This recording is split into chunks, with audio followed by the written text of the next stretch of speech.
Araw-araw nararanasan natin ang polusyon. Tapon dito, tapon doon.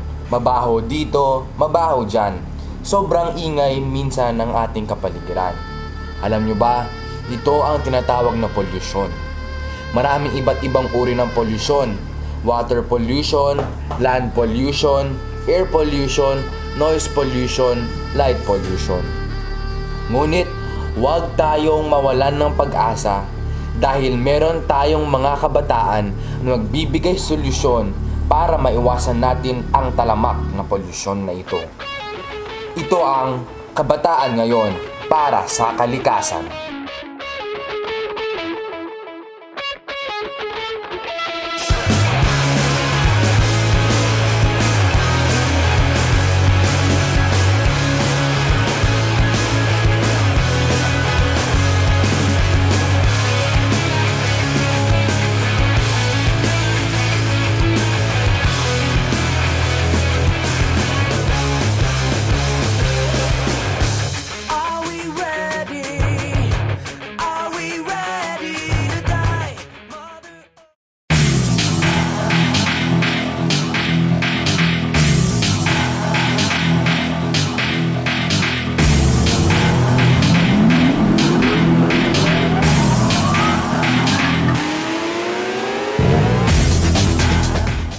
Tuguegarao City.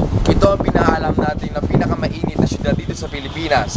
Ano nga ba dinudulot ng kalikasan dito? Mga problema at suliranin ay ating tatahakin. Ang aming napuntahan ang tagapangasiwa ng kalikasan.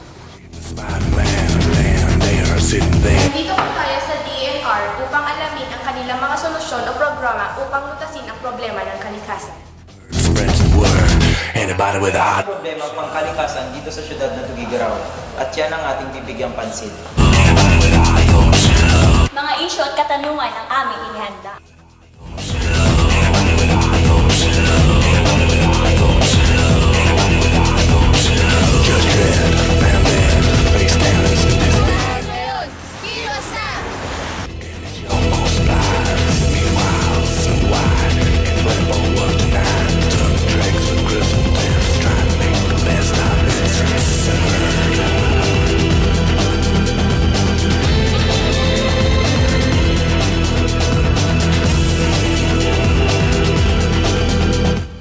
Live na live mula sa tanggapan ng DENR at ngayon makakapanayam natin para sa ilang mga katanungan. Tara!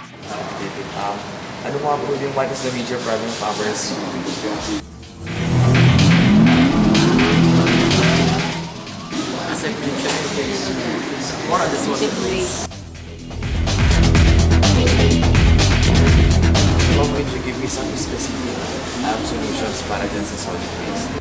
There must be segregation at source. Hindi nabubulok at saka yung mga nabubulok dapat na segregated. And those items na hindi dapat pupunta sa dump site, like for example yung paper na pwede mo i-recycle. Yun, dapat nandala yan. Pwede mo inday yung mga bottles, mga... At sa pagpapanayam namin sa DENR, nakita namin ang pinaka-problema ng Tuguegarao City ay ang improper solid waste management. Kaya naman, ito ay isang malaking pagsubok sa DENR kung paano nila ito sosolusyonan. Iyan pa lang ang umpisa ng paglalakbay ng Kilos Kabataan sa Kalikasan.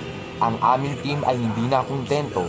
Pumunta kami ng Taguig, Bayo, Cagayan para tignan ang isa sa pinaka-hinahangaan naming kampo, ang Camp Amparito.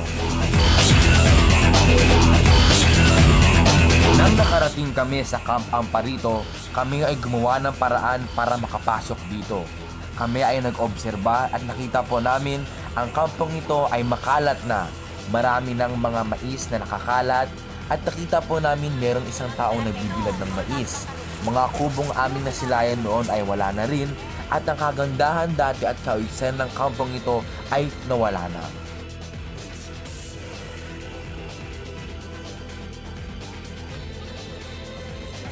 Doon ka na, dumaret ka. Sa mga lugar na puntahan namin ay ang Camp Amparito dito sa Barangay Bayo, Taguig, Cagayan. Sa nakikita ninyo, marami po tayong mga kahoy na nakakalat dito at mga punong kahoy na nasa lantapon ng bagyo. Ang Camp Amparito na makita po natin na parang ito ay naabandonan na. Sa amin pong naobserbahan, marami pong mga nagbibilad ng mga mais dito at nakikita ninyo marami pong mga balat ng mais. Ito po muna ang aming mga naobserbahan dito sa kampong. Kaya naman kami ay nagtaka kung bakit ganito na ang Camp Amparito. Kami ay nagmasid-masid sa paligid-ligid ng kampong ito at nakita namin walang kaayusan. Sa mga halamang aming nasilayan, walang kaayusan. Sa mga kubo, sa mga puno, ay mga sira-sira. Nasaan na ang magandang Camp Aparitong aming nasilayan noon? At sa wakas, nakapanayam po namin ang isa sa mga caretakers ng camp. Sa may tabi po ng Camp Amparito at meron pang isang opisyal at staff po ng Girl Scout of the Philippines na namamahala po dito sa kampo na ito. Na ang pangalan po ay si Ginang Antonio G. Balungaya. Meron po kaming mga panayam sa kanya at mga katanungan na ating papakinggan. Ako po si Billy Cortez. Meron po kaming mga kaprasong katanungan dito. Ano po ba ang main purpose kung bakit po meron tayong Camp Amparito? Kasi yan, pagka may camping kami dito sa Girl Scout Office, provincial, dyan namin ine-held yung camping, provincial campus. Kaya walang permanente na nagde-develop dyan. Kung sinong district ang may gusto na mag-host dyan, siya yung nag-ano dyan. Bali, yung parang assistance. So bali po nade-develop lang po siya pagka meron pong gustong mag-host at mag-camping po dyan. Once a year lang yan. Aside from Girl Scout of the Philippines po, ano po yung mga organizations na kasali po? Yun lang po ba, wala na, the Girl Scout of the Philippines na po ang may hawak dyan at saka yung government. Pagka nagkakat pa kami ng tree dyan, pag kinakailangan namin sa provincial encampment, kailangan may permit pa kami sa DNR. Meron po.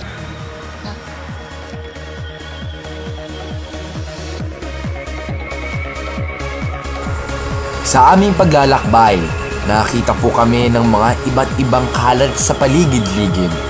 Natutunan namin bilang kabataan dito sa Pilipinas, kinakailangan nating at magkaroon ng kalinisan sa araw-araw at ito ay nagsisimula sa ating mga tahanan.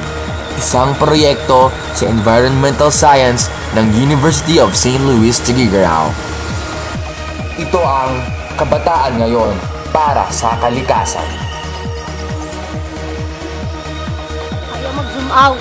Kilos Kabataan! Sigaw na kayo! Paano? 1, 2, 3, go. Ay, ulitin mo. Hindi, yung paano. 1, 2, 3, go. Uy, wala naman. Oo, talaga? Listen to her.